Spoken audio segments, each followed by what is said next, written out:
प्रश्न पहिला, एकच कसोटी एकाच परीक्षकाने वेगवेगळ्या वेळी तपासली तरी गुणांमध्ये फरक पडत नाही, किंवा एकच कसोटी अनेक परीक्षकाने तपासूनही गुणात फरक पडत नाही, या विधानातून कसोटीचा कोणता निकष साध्य होतो? याचं उत्तर आहे वस्तुनिष्ठता.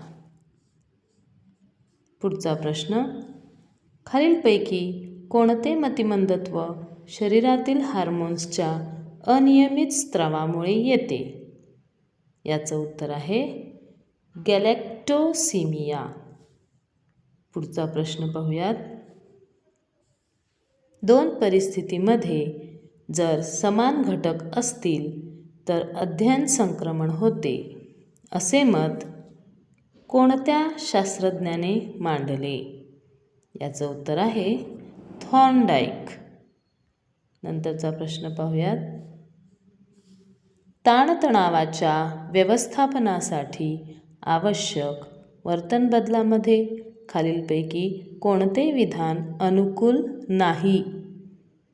याचं उत्तर आहे नकारात्मक दृष्टिकोन ठेवणे. पुढचा प्रश्न आहे, स्मरणशक्तीच्या घटकांचा योग्य क्रम कोणता?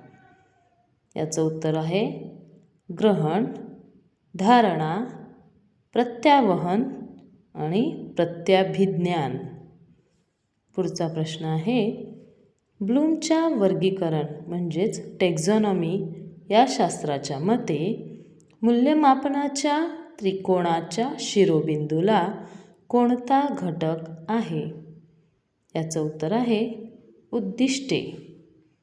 पुढचा प्रश्न आहे, कोणतीही गोष्ट जाणून घेण्यासाठी मनाने केलेली धडपड म्हणजे काय? याचं उत्तर आहे अवधान. पुढचा प्रश्न, शिक्षकाने विद्यार्थ्यांना नवे ज्ञान देण्यापूर्वी त्यांचे पूर्वज्ञान पक्के केलेले असले पाहिजे, असे मत कोणी मांडले? याचं उत्तर आहे ब्रूनर.